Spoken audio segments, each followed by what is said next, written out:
Rotation, value trade. Oh, semis coming alive today. ASML lighting a fire under the semi stocks, pulling everything up. Good news out of China regarding Nvidia, but that was already on the move before.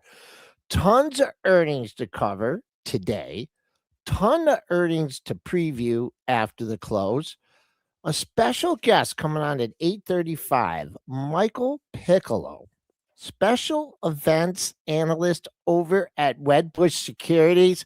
What do we talk about? We talk about catalysts and catalyst-driven markets. That's what Michael is focusing on. We got ratings taking a little bit of a backseat. Oh, the Fed. I forgot about the Fed, folks. We're busy. We're in a fast market on pre-market prep. Oh, did I mention that we have options unchained at 1:30 with CC Legator and doing a special preview at noon, Gordon Johnson on Tesla earnings. And he's got a couple stocks he likes too. I'm rambling on here, folks. Let's get it started on pre-market prep. The volatility right now is really incredible. Wow, look at that consolidation on the upper right chart. You know what we've seen this earnings season? Some of these expected moves get even more violent. This is why I have switched my strategy 10 years ago. And if you're chasing, you're in trouble. Okay, folks, here we are. My charts are now on the stage. We are at new all-time high territory thanks to the chip rally. S&P straight up from that 6 p.m. open up, a little over 17 handles, 7025. The buck can't catch a bid here. Down another 6 cents here, 95.98. TLT flat ahead of the Fed. Down 35 cents, 75.45. USO Perky here, reaching its highest level since October, up 24 cents, 76.90. GLD just busting out here. Let's draw a trend line on that one. That's up $7. Let's call it 44.24, moving around in dollar increments. SLV over 100. That's up $1.50 at 103.01. And Bitcoin just hanging out here, up $400 at 89,790. Let's bring in the gentleman that's in a perpetual fast market and tell him that our charts are brought to you by TradeStation. Chart, analyze, customize, all in one platform. Triple D. What way you looking, man? You looking at the semi? I mean, this market's unbelievable. Tech. You can talk the memory names with Seagate last night. You can talk ASML blowing it out. That's got other chips happening. I mean, it's just chips are happening, man. That's what's happening, and that's what continues to happen. Let's start with Seagate. We're going to go a little off script. We're going to get to ASML too, but Seagate was last night, and Texas Instruments was last night too. But Seagate was kind of flat through the earnings. Bring the Brentster in here too. Seagate was kind of flat, and then they said something on the call, and we're like head on a swivel here because stocks started blasting off during the call. Lots of analyst commentary from this morning here. Seagate is trading up now $409. I mean, think about all the love that Micron's got. All the love of everyone. Seagate just quietly has went from $100 back in April to $409 here now. It doesn't get any love at all from the major media. So we're giving Seagate some love today, the love that it deserves. It's also another memory name. You've got the big four. You got Micron, you've got SanDisk, you've got Western Digi, and you have Seagate. Seagate blowing it out here and raising guidance. And you have 1, 2, 3, 4, 5, 6, 7, 8, 9 analysts raising their price target today. TD Cowen and Cantor take a bow because you guys are going up to 500 street highs. Wowzers. So this has got all the other memory names. Micron, new all-time high. SanDisk is having pesky trouble here around this 511 area, but it's all-time highs pretty much. And then Western Digi continues its march as well from $50 to now $271.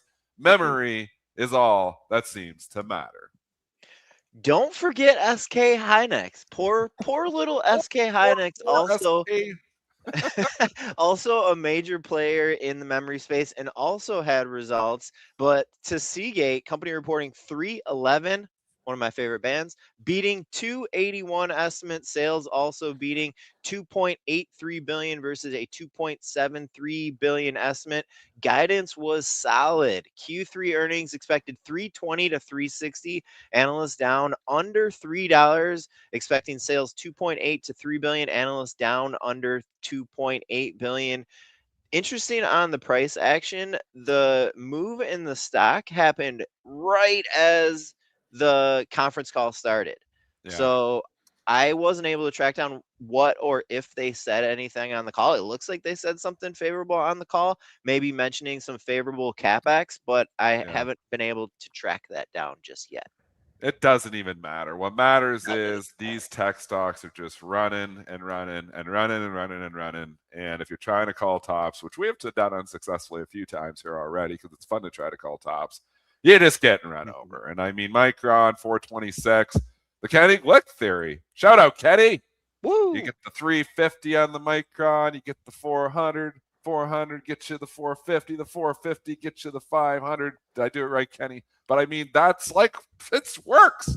Simplistic strategies work. That's why we love Kenny Glick and we love simplicity here. I mean, 425, you start thinking about 450. I don't know what else you can think about here on Micron, but this STX is driving all those names here this morning. So there's always another driver. Wow. I could just make the technicals really simple for you here. That's what I'm here to do with these stocks going crazy. 414.97 is your pre-market high. That was made 5:30 this morning. So what you like to see on a day like this when you're at 407 is you like to see the bidders come in, take it up to that pre-market high, and then just keep on going. Not sure what the expected move was it, but that's what you want. You want to get back up to that pre-market high and get follow through. You always look for the possibility when you've leaked $6 that you might find sellers ahead of it. We're quickly sneak Texas Instruments here as well, because it's moving all the other chips here too from last night. Texas Instruments trading up 13 points. Brentster, if you do have the earnings, you can give them. And then there's like the 5 stocks that move in sympathy, which we'll let you know those as well. TXN earnings were good. TXN, I see a miss for their quarter. 127 versus 130 sales, 4.42 billion versus 4.44 billion. Guidance looked a little better than expected. Nothing like super to write home about. Company expecting Q1 sales 4.32 billion to 4.68 billion versus a 4.4 billion estimate. Stock trading up a good 13, 14, 15 points here this morning. They're talking about first quarter outlook signaling robust AI data center demand. I mean, the stories just continue here too. And if you trade Texas Instruments, and we trade this actively with its peers, there are some pretty direct peers here on Semi, ON. There is also ADI, which is trading up 4% on this Texas Instruments report. NXPI will move with it as well. It's trading up 4%. Microchip is another one. MCHP, it's up 6.87%. Also caught an upgrade this morning. STM is another one as well. That's an ADR. And then MPWR moves them with them too. All these stocks trading significantly higher. It's just, chips and memory and everything to do. This is just the driver for future AI. Everything's going nuts again.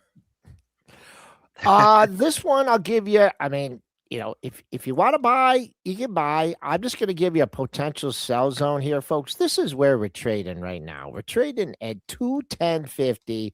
And here's your gap. You had your gap down from July. So if you've been waiting for that gap fill at 211.90, let's call it, was that 211.90 that day was the low? 212. Let's call the gap from 209 to 212. To me, that looks like a gap fill. If those were your targets when you were buying at 150, here's your opportunity. They really got excited when they took it to 216, over 216 in the pre-market. But this is where you're at, folks. So if this was your target area, keep an eye on it. You're going to get a shot for the gap fill today in TXN. And if you didn't think you had enough good earnings here out of the chip/semis, we've got ASML coming out here this morning. Of course, blowing it away because that's just what is happening here. 2026, AML went out on 2025 at 1069. This stock is up almost 50% in 1 month. Not a bad move either, as it's got not a lot of love here either. ASML trading up substantially on its earnings from this morning here.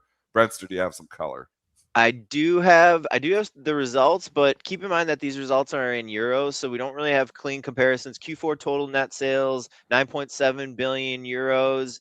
They had net bookings 13.2 billion euros. Because we don't have good comparables, I'm going to lean on a friend at Wedbush, Joel Kalina, with some dramatic commentary here. ASML calling it a quote blowout print, absurdly so was the phrase that he used. Crushed Q4 orders and demand backdrop improved significantly over the last 2 months.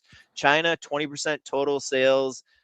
Some commentary here from Joel. Many of our ASML execs, many of our customers have shared a notably more positive assessment of the medium-term market situation, primarily based on more robust expectations of sustainability of AI-related demand. A heads up that ASML's conference call does not start until 9 a.m. Eastern time. So we haven't even got the conference call yet for ASML, where there's a chance they could say more very exciting things for the chip space. And the peers here, and there's a pile of them too. LRCX, Applied Materials, KLAC. You can get into some smaller ones like ENTG, ICHR. Just the list goes on and on. So many of these companies, they're all trading up this morning. And if you want to know why the S&P is as strong as it is, or the Qs are as strong as they are, and S&P isn't super strong, but the Qs definitely are. It's just chips, semis, and a party happening here in the same stocks where the party has been going on all year. So S&Ps this year, not really doing much. We're kind of, up, 2% on the year, dollars down. You'd say, it hasn't been that great a year for the S&P. This is not the case with any of the memory names, the chips. They all just continue to run here. I mean, nothing like the memory names, but ASML, obviously, I just said up being up 45% this year already, just quietly, climbs, it seems like, every day. Little different setup here. You hit $1,600. 16, yes, folks, right on the kisser. Right, yeah. Wow. Yeah. Oh, that whole number theory. I mean, that works all the time, right there. Listen, unless you thought it was at 1,400 or 1,500 or 1,600. So now we've traded 260,000 shares, which is not bad. I think the only way, if you're interested in selling, which is just a nasty word here, I think I would just use like the whole numbers. Like, are you going to lift me at 1540? Okay. Are you going to lift me at 1550, 1560, 1570? And then put a whole pile out there at 1599.99999. See if you get back up there. Not sure what the expected move is here in ASML, but huge move. S&P's leaking just a little bit. We did, if you want to throw out the pre-market action, we did exceed a double top this morning at that 70.25 area. So a little bit of a leak here. 20 handles off the pre-market high.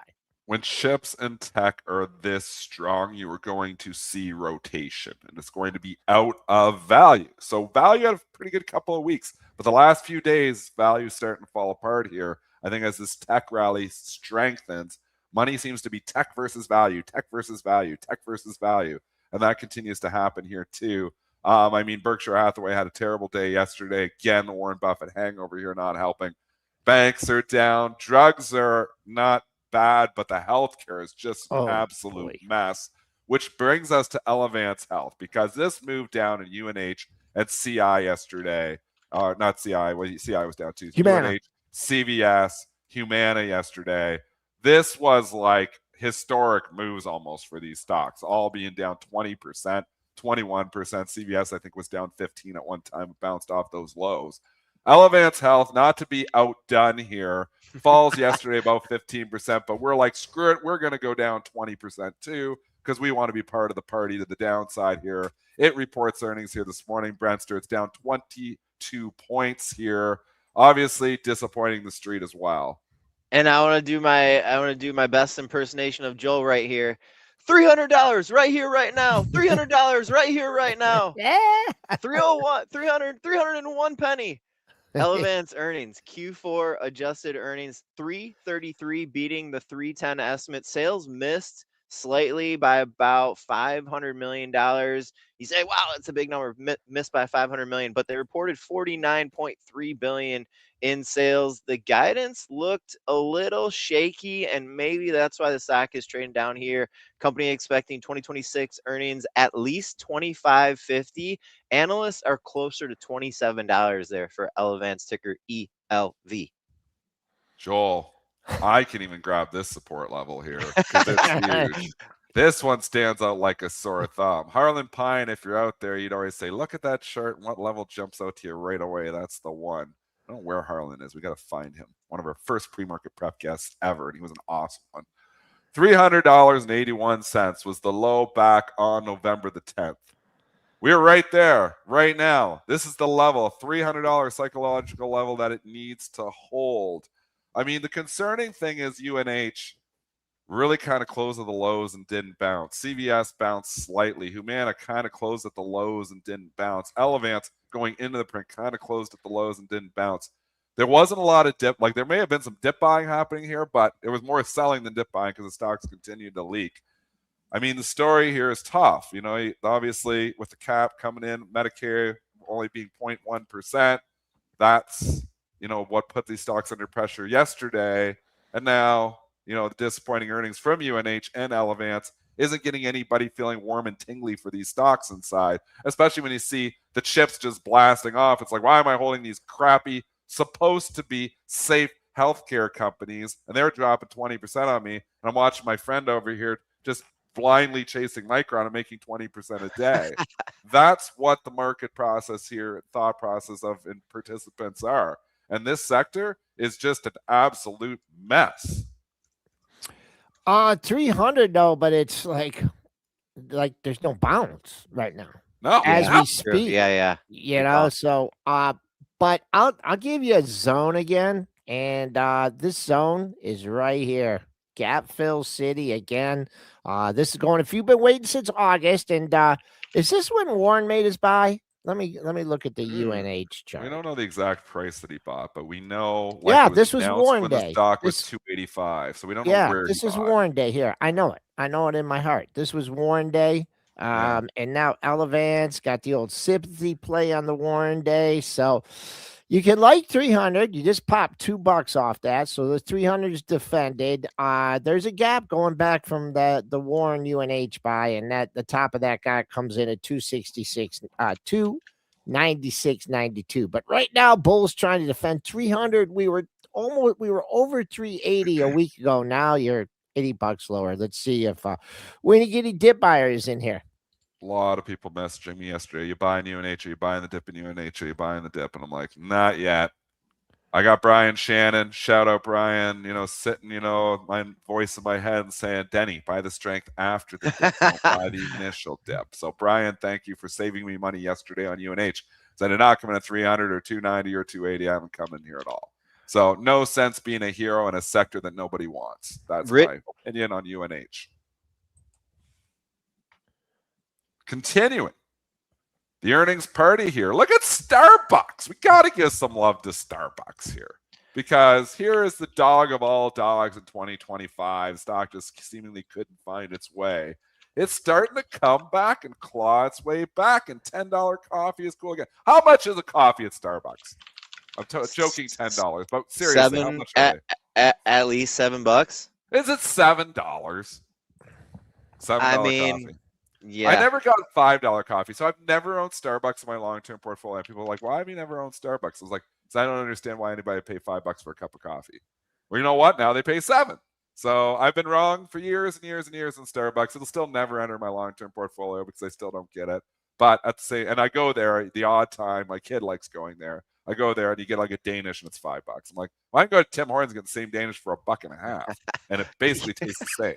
So well, I don't know. Maybe it's the that. nicer experience. You know, you said a little, you know, because Tim Hortons are a little bit like they're so busy. The stores are usually kind of trashed in Canada. Yeah. So it's a little bit of a nicer, atmosphere maybe, but you're paying for that atmosphere. So I've never understood it, but right now I guess everybody's buying $7 coffee here again. How are the Who pays $5 or $7 at those places? Don't you know what you're supposed to do? Joel What are you cheats supposed to do? everything. What are you supposed to do, Joel? This is Here we go.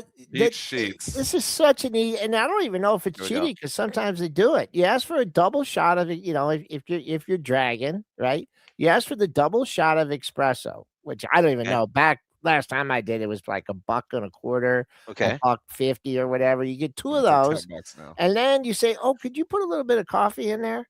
And then if they don't, then they have the Refill what do you station? call them? The Not canister. pumpers. Yeah, the Or whatever. canister. I was gonna say urn, but that wouldn't be good. The little canister, and then you fill it up. If they're not looking, you look around and then you fill it up. You got a cup of coffee. Joel, The views and stop opinions. giving life tips here.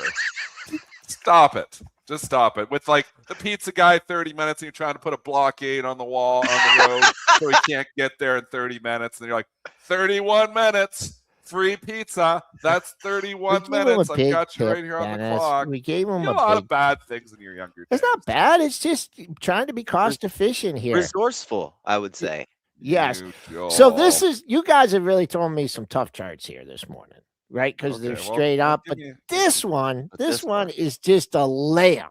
And the reason Oh, it's I love it's a layups. layup is because you have some confluence. Yes, I did say confluence. like that word. A double top on the Makes it 15-minute sound chart at 105.57, 105.72. And what do you know? This big fall from grace in 2025, you had a high, one measly high at 106. That's my number, folks. Buy, sell, or hold at that level. It's not investment advice, but boy, that's a great level. Then you work your way into this candle, which was ugly too. So a lot of people getting their money back. This is on a weekly, folks. Daily, we're gonna pull up a daily on this. Boom. Another move here in Starbucks. Joel, Okay. look at this one. Hold on real quick. Oh. On screen. Coffee earn is correct. Thank you, Greg. Oh, it's Well, turned. isn't Right. though? What am I thinking of? He likes the pumper thing. No, I'm Coffee trying to Like you think. go over and you get the cream and you pour a little cream in there, right? When you're cremated, what do they put you in? What's that called? It's an An urn. urn. Yeah. Okay, I got Yeah. it. I just didn't want to, mix it up here. Thank you, folks. Thanks. Chat. I did get some love from the chat. Okay. here. Okay. Bring us back. Rein us back in here. We got earnings galore tonight. And we Earnings. need I to like preview that. a few of these earnings here. If you do have the earnings calendar, you can throw it on the screen. Oh, sure. But holy mackerel, I got to tell you, tonight is the night. Meta, Microsoft, Tesla, all reporting after the bell. And don't forget about little big blue IBM reporting. ServiceNow, which has been in the gutter reporting as well. LRCX, we obviously already knew ASML. Does that raise the bar for LRCX? Celestica, a Canadian company that's been rocking and rolling here, reports tonight too. So tons of big tech reports here tonight. Let's start with the biggest of them all, which is Microsoft. We'll get the expected move here and some previews of the technicals here, Mr. Elconin. Oh, who we starting with? Meta? Let's do Microsoft. Like, he doesn't even listen to me. Well, He doesn't he's even busy. listen to me. He's busy. Mi- He's doing other things. Mr. Microsoft's Softy. expected move is 20. 4.7% or 21 points. Yes. That's the expected move. Thank you, Michael Feehan, working in the background, giving us those expected moves. Talk to me about the technicals. Well, you had the death cross, right? And Did they? Or that was were we the- officially death crossed? we death crossed right here when the 50 and the 200. Yeah. I'm so torn on this one because look at the move it's had. It's had a $40 rally here off that recent low. I think I just got to think long term on this one. I do have this one long term. Never did anything with it, so I'm praying that they beat. But man, you just got a big old retracement to look at. And you're not too far from that 50% here at 497. So any pop 497, 500, that probably fits within the expected move. I look at that as potential resistance. Don't know where we're going to be if it's a bad report. I mean, another thing, folks, be careful because they can give a report, but we know guidance has been just flattening some of these stocks too. So be quick on the trigger. But if you get a pullback, let's say we make 480, the high today, 480, we're 481. Get back to this 460 area, get back half of this move, a daily low there. I think you find some dip buyers, and that kind of fits within the expected move as well. So we'll see if Mr. Softy can reverse this Software ugly, names have ugly not been downtrend. liked until 4 days ago, where they started buying the dip, and it's not a coincidence that they've started buying Microsoft and running it ahead of the report. And we have run almost 10% ahead of this report from the 439 low that we had 5 days. So now all of a sudden the bar is not as low as it was for Microsoft, and that is concerning because I think that it may not be as good of a report as a lot of people hope for. So I'm concerned going into this report from Microsoft. I'd be very cautious being long it right now. Trend is also not your friend. The death cross is always scary, but not really. But I'm cautious on this one going in. Three things here for the Microsoft report tonight. We're looking for earnings 385, sales 80.3 billion. Last quarter, the company reported at 405. So let's assume tonight we're going to get Microsoft earnings at 4:05 p.m. Just a couple quick comments here from a Goldman analyst. We know Goldman is like the tier one firm. Analyst reiterating a buy rating and a $655 target. And Dan Ives from Wedbush saying he's going to be looking at Azure growth and AI initiatives as a key driver. Keep those on your radar here from Microsoft tonight. Preview Meta for me. I'm still long Meta. Picked it up just around average, around 600 there back in November. It's been a pretty good one. Obviously came all the way back down to my price, and now it's back up here again. Part of me thinks maybe I should ring the register because it's had a pretty big run into earnings here too, up over 10% in 5 days. Is a nice run up here. The expected move is 47 points. It's a huge expected move for Meta here. That's the biggest one in a long time, 7%. Thoughts on Meta on the technicals, Joel? Do we hold or do we lighten up? Oh boy, oh boy. I'll tell you, if you get above this the gap, this was last earnings, right? And you dropped a lot. You dropped like $30 and you're like, no, more than that. You dropped like $50, you're thinking, how much worse can it get? Well, it got a lot worse. So that the high on that day was 680.96. And then on this day, this crazy day, I can remember it was trading like 686, 687 in the pre-market. I can't remember what the news was, but settled down in the regular session. So above this high here, I don't know where we're stopping. And then if you want to buy the dip here, you had an opportunity at the 630 area, 632 area before you ran up into earnings. But, what are they spending? How are they spending it? Did they overspend? Yeah, spend How's matters. their land selling in the metaverse going? I mean, a lot of things. That was the worst name change ever, though. From Facebook to Meta. They jumped on the bandwagon. If they would have waited 2 years, they could have changed their name to AI platforms and it would have been way better. So, but no, they jumped on the metaverse, and the metaverse is that still a thing? Is there anything in the metaverse? Is that just over? It's Dennis, like you're in the metaverse right now. This is our own metaverse. This is really just the metaverse. We're all just part of it, eh? Yeah, like Elon Musk says we're in a simulation. Well, Elon Musk does say we're in a simulation. He says there's like a 20% chance or something that we're all just in a simulation. So he could be right. So maybe we are in the metaverse. So maybe Facebook was right to change their name to Meta. Last one, Tesla. Talking about Elon Musk. You like that segue here? This one's going to be real interesting. The earnings, I'm going to say right now, are going to suck. Yeah, I said that. I think the earnings are going to suck. It's got a 23-point move, 5.4% expected move here. The earnings are going to suck, and the stock could still end up going higher depending on what he says. So it's not about the earnings with this stock. It will be all about the commentary. What does he say? Where is he looking? He's already said he thinks he's going to be selling Optimus by the end of 2027. I'll take the over on that one. I don't think it's going to be coming before 2027, but I think there's definitely the sales for the last year and a half have not been good.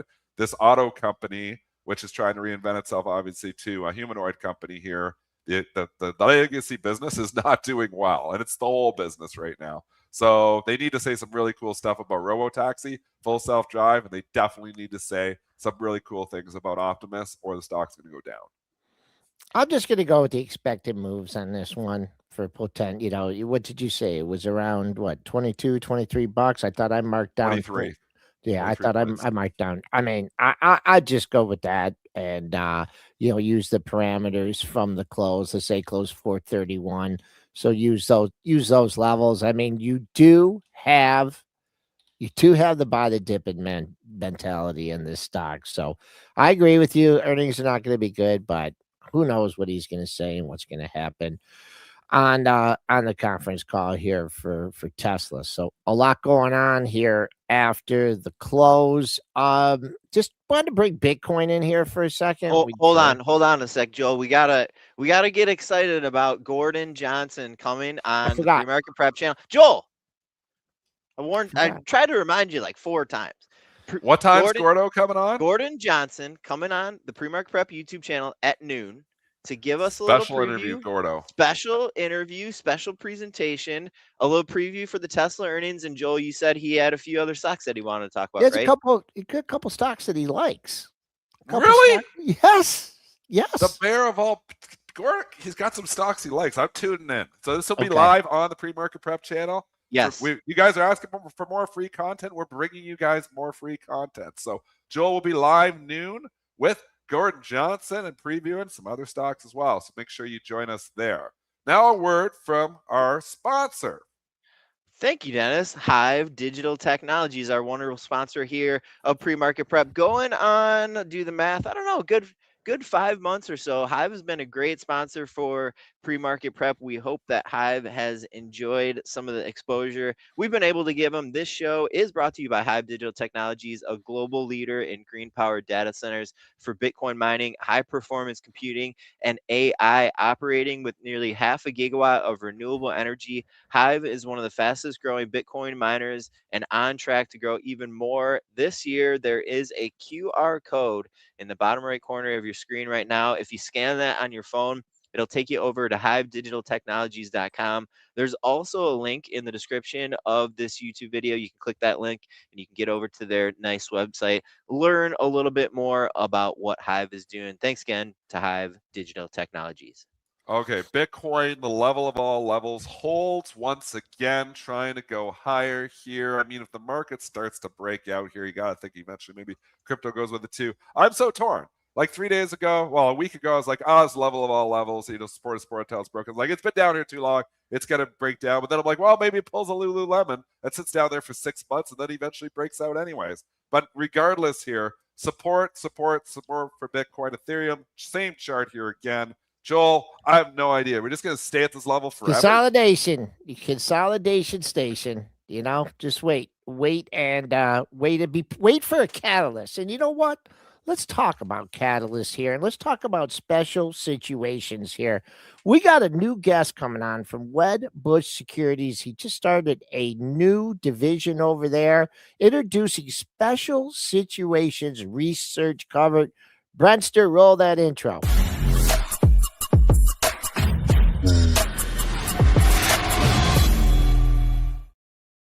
Michael Piccolo, introducing Special Situations Research Group over there at Wedbush Securities. Michael, how you doing this morning?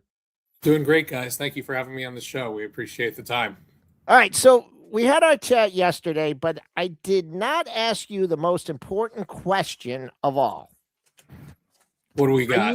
Are you related to Brian Piccolo? No, but I do get that all the time, whether it's Brian Piccolo, the football player. I may be dating myself a bit, but the cartoon show Dragon Ball Z has a character named Piccolo who's a green alien. And then kids like to play the high-low Piccolo hand game. So I get plenty of references with the name all the time, along with it being an instrument, a musical instrument as a flute as well. So if you guys want to cry, you got a Brian song. I mean, have you seen the movie? I have, but you'd have to refresh me in some of the scenes. It's about Gale Sayers. It's a great running back for the Bears, and the story of Brian Piccolo. So, like I said, it's a guaranteed crier. Get your box of Kleenex out. So, Michael, you're over at Wedbush, and you started a new division. Tell us what led up to that and what you're working on.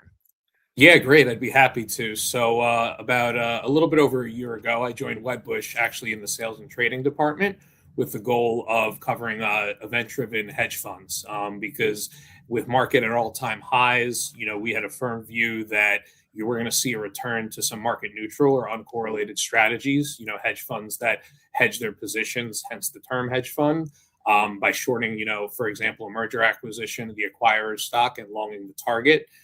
So we saw an opportunity there to leverage our core verticals in technology and healthcare, and how we specialize with a lot of deep research in those industries for event-driven investors that are very smart guys, but they're constantly looking at new ideas. So they need the smartest people that are sector experts to get up to speed with the situation so they can properly decide how they want to size their positions and even enter a trade that may have a lot of risk. Because the one thing that's common amongst all my ideas and some of the deals we could talk about today, they do have a decent amount of downside risk embedded, because since these are event-driven situations, they have binary risk outcomes. Either the event succeeds and the stock goes up, or the event fails and the stock goes back down, at least for the most part. There's certain extenuating circumstances that could change that outcome. I'd say, like one of the deals we'll talk about today, Warner Brothers Discovery and Netflix, there's a multitude of options on how that situation could end. But for the most part, we saw there's synergy between having solid fundamental research appealing to a more volatility-driven client base. And then after a year of kind of fielding interest with clients and testing the product or the focus of it, for example, I put out a daily morning report that's essentially an event-driven newspaper that our clients can subscribe to, that scans the market across all sectors. So I'm a generalist. I do not specialize in a specific vertical, but I'm constantly looking for what I'd identify as either soft catalyst events or hard catalyst events. Hard catalyst ones are things you commonly see in the news, like a merger, an acquisition, a spinoff, a refinancing, a restructuring, anything that really has hair on it. And a soft catalyst event could be something, from a rumored takeout target to management changes, activist targets, things that may require a little bit more of a long-term timeline than the hard catalyst events that you could typically understand the binary outcomes. So long story short, after, testing the market with this product, we thought it'd be best to put it in the research wrapper. So I joined the research team at the start of this year and plan on rolling out coverage on event-driven opportunities throughout the market. Love this topic. Love the opportunities that traders have here as well, Michael. I used to do a lot of risk M&A and risk arbitrage at Bright Trading for years too. So love this research, and we need more of it out there. I want to go to a recent one though here, and it's on your list here to cover. Revolution Medicines, which is RVMD. And we had AbbVie sniffing around, but then Merck kind of took the lead here, and it looks like they were going to get a deal with Merck. The stock went from $80 to $120 on speculation that Merck was going to get this deal done. And then just this week, it gets announced here that Merck's out. They say they don't want it. Stock tanks, gives back a lot of it. Is there still life here? Because this is the question, obviously, for, anybody who's looking at potential targets here. Is this positioning? Like, I was speculating that maybe Merck steps back. There was still AbbVie was sneaking around. But, is this still a potential target?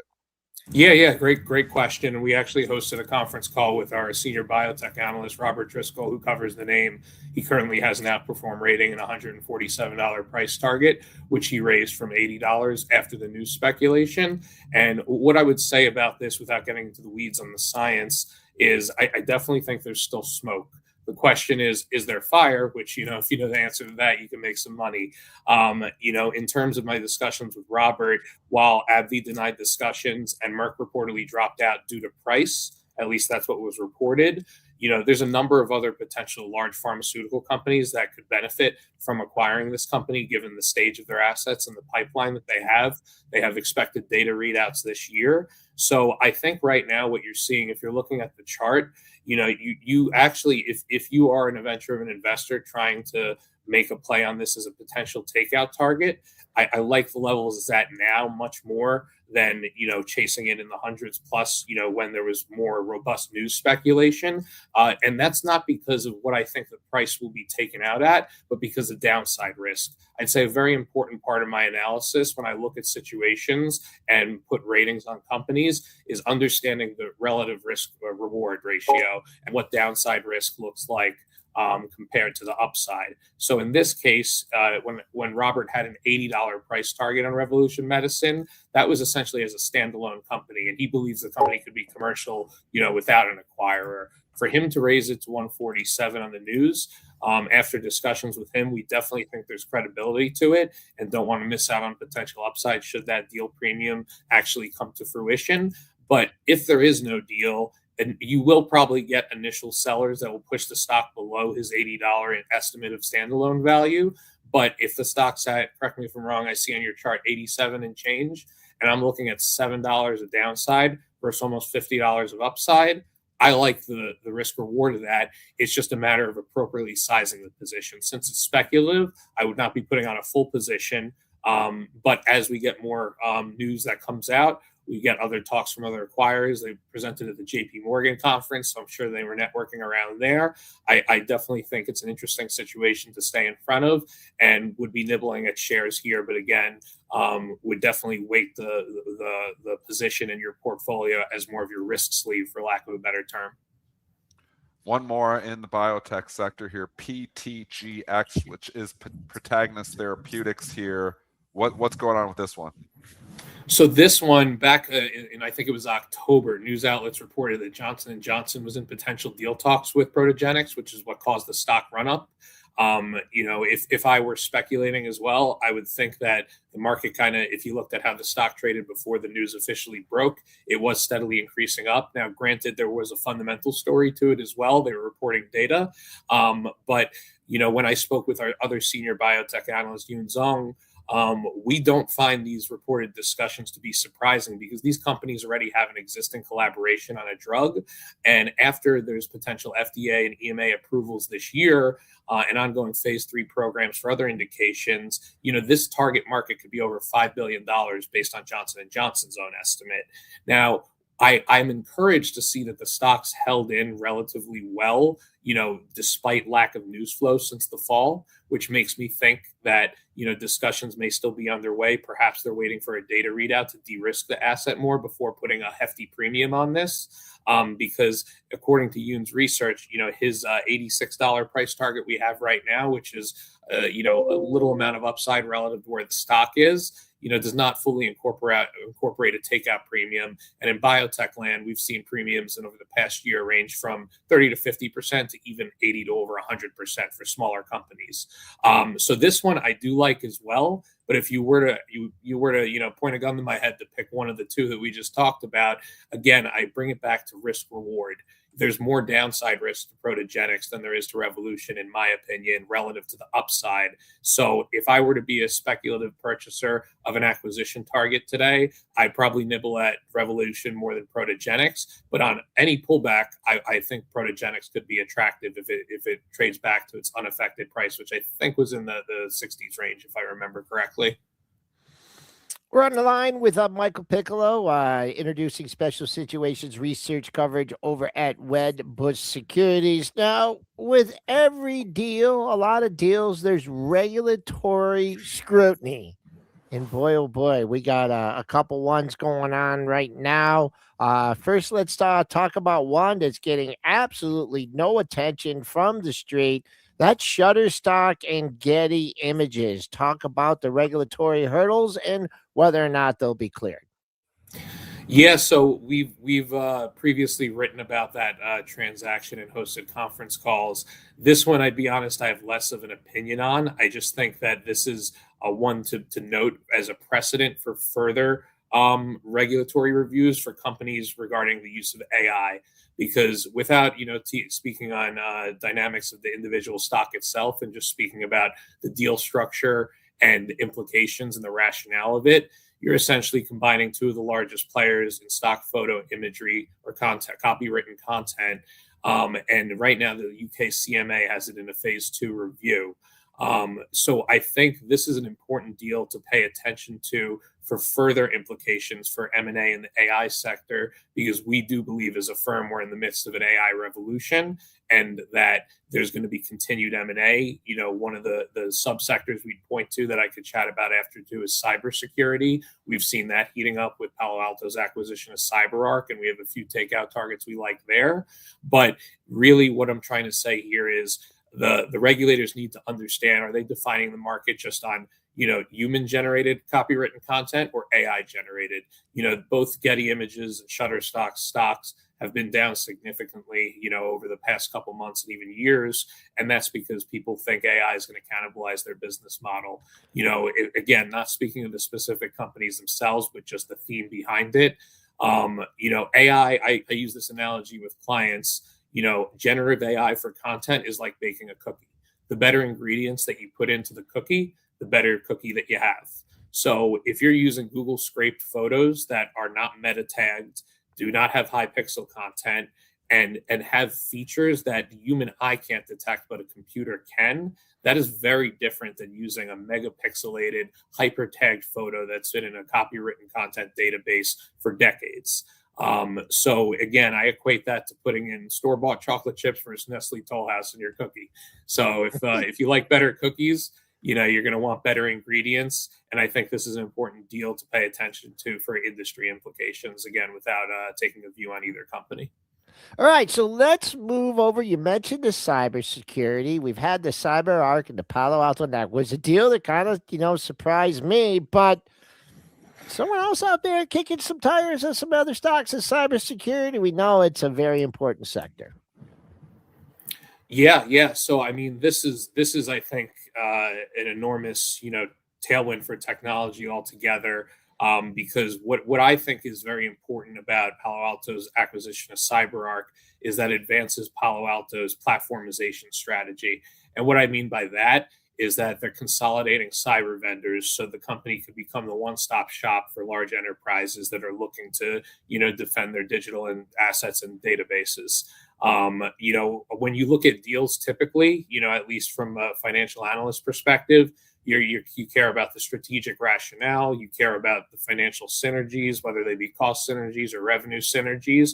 But what I think people fail to realize or don't put enough into the valuation of some of these companies, which may justify some of the multiples they trade at, because this certainly isn't a cheap deal, is information synergies, I call them.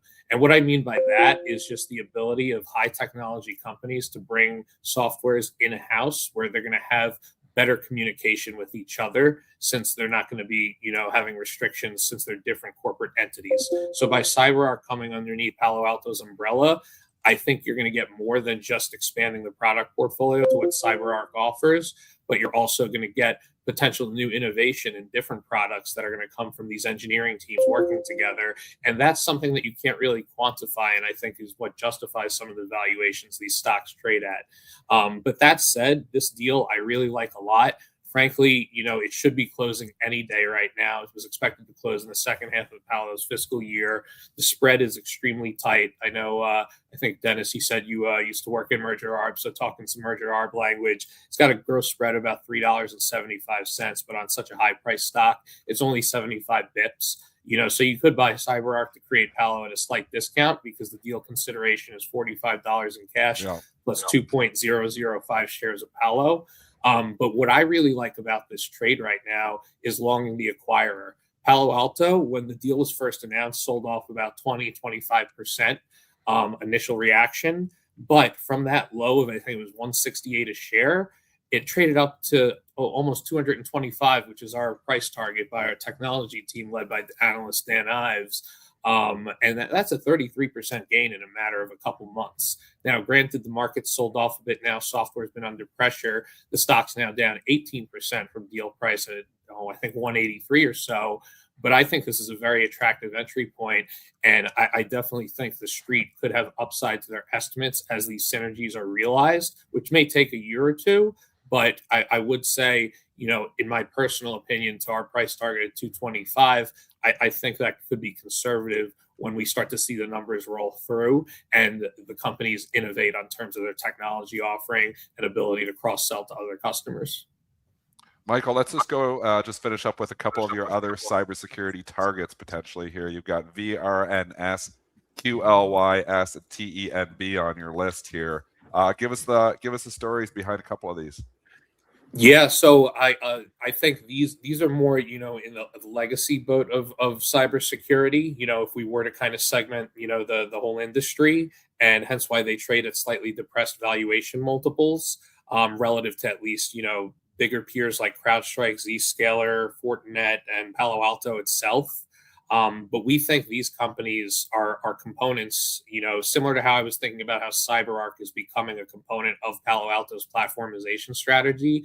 These companies have specific services that could be additive to other strategic acquirers or even a financial buyer that, may have a tech portfolio. Like, I know it may not be Thoma Bravo, but I know they've been usually heavily in technology acquisitions. I don't know if they have a cyber portfolio company, but basically these are bolt-on acquisition opportunities, despite them still being several billion-dollar market caps. When you look at these larger enterprise players that are trading at mega cap levels, I'm not going to say they're bite-sized acquisitions, but there's not. It wouldn't be too difficult to justify a purchase of one of these three companies in terms of like the actual outlook. And again, how I would recommend those three, if you were asking for a top pick out of those three, I again bring it to the math of risk versus reward. It's, as a special sits generalist, I am not an industry expert when it comes to these things I look at. I rely on my technology team, which they've been great at putting some work together. We actually put out, I think it was like a 20-30 page report about top M&A targets in technology, where they identified these three for cybersecurity. And the point I'm trying to make is relative to our price targets, Tenable probably shows the best risk reward ratio, trading at 22 and change relative to our $42 price target. Qualys probably less so, but seems to be more of a higher quality business that's trading at 133 with a 155 price target. And then Varonis is a bit more balanced, not as skewed positively to the upside as Tenable, but that's at about 34 and change with a $53 price target. And I would say we lowered that one recently after their last earnings report.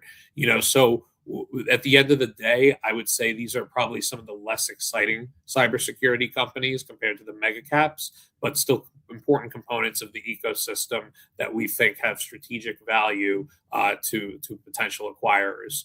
And we also think, just in terms of, is there, it's like any market, there has to be, demand for there to be supply. So if we think these targets are potential takeouts on the supply side, who's the demand side? We think with Palo Alto acquiring CyberArk, that puts Zscaler, Checkpoint, and CrowdStrike on the plate for, are they going to do a deal that's going to be able to transform their business as well? Michael Piccolo, heading up special situations over at Wedbush Securities. Michael, what a great interview. We're going to get you back again real soon. And we know you got some other things to talk about as well. Thanks again. Great. Thanks again for having me, guys. Hope you have a good rest of the day and enjoy the Open. Thanks, Michael. That was great. All right, folks, a little quick heads up that we are going to be having a Fed interest rate decision at 2 p.m. Eastern time today. Fed Chair Jay Powell with a presser at 2:30 p.m. Just a real quick mention here, it's pretty much a foregone conclusion that there will be no Fed rate change here, 97% rates remaining unchanged. If you think it's interesting, if you want to click around to our March meeting, 84% chance of no rate change. If you click to the end of April, it's still 70% chance of no rate cut. June is where it gets a little interesting. Almost a 50% chance of a rate cut for the June 17th Fed meeting. And Trump has said last night again that he is going to announce the new Fed chair very soon. So the Kevins look like they're out. Like, it keeps jockeying around and moving around here. So we're going to see, where this is going. It's been a moving target here for a bit. But what we can promise you is that the new Fed chair is going to be a dove. So that's why I've been saying lower rates in the second half. I think when the official announcement happens too, I think you'll see, I think you'll see a lot of interest rate sensitive names pop on that. So we know we've had a pretty good year in IWM. It's had a little bit of weaknesses of late as we've kind of rotated back to tech, but keep an eye, on the regional banks, which are sensitive as well. If we do get an official announcement of the new Fed chair, probably those stocks get an initial lift. All right, let's go to rating the ratings, folks. Here we go.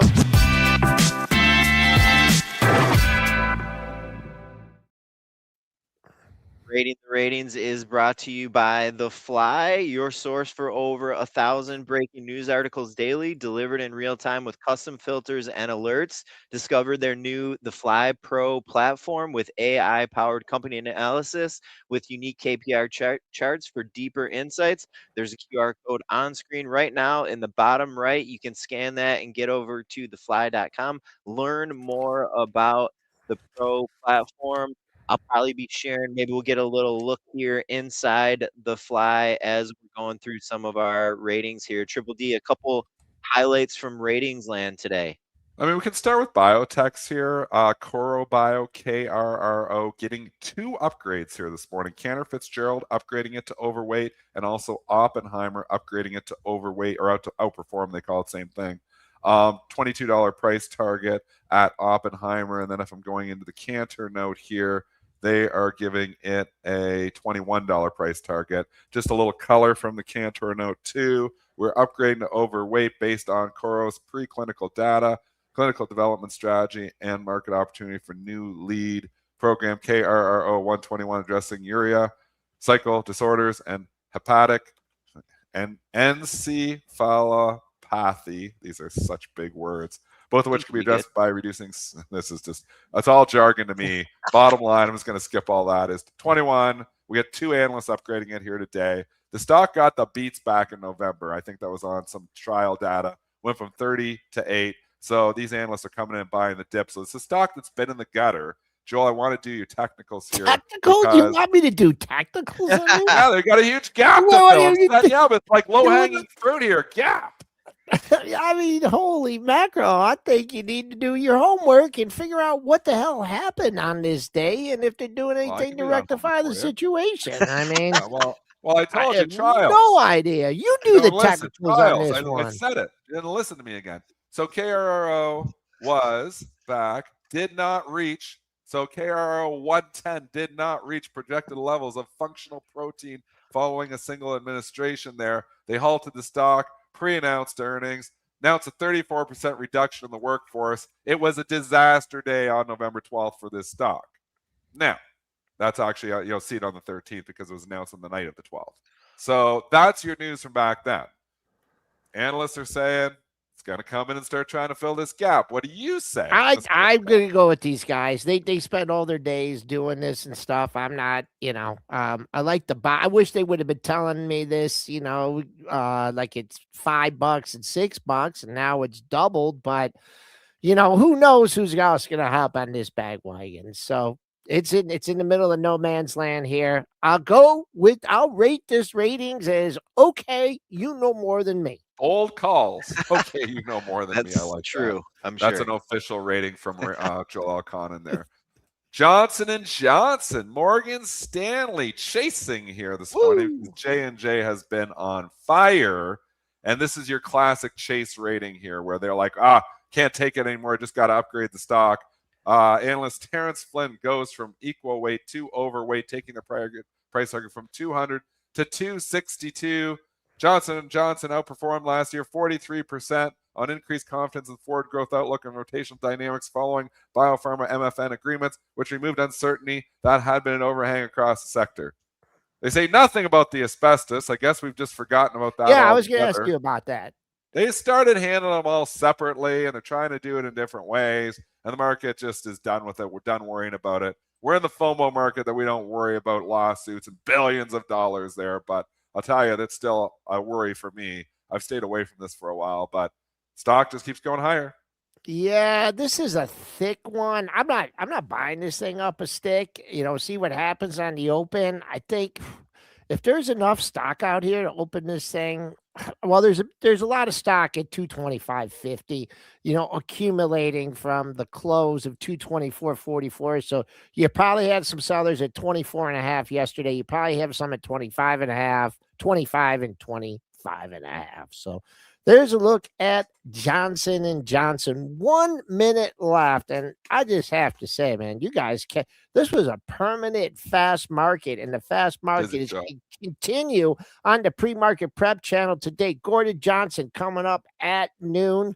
two likes, and I wonder what stock he doesn't like. We'll be finding that out at noon, and then we all love CC Legator, right? Options unchanged. That will be at 1:30 on the pre-market prep.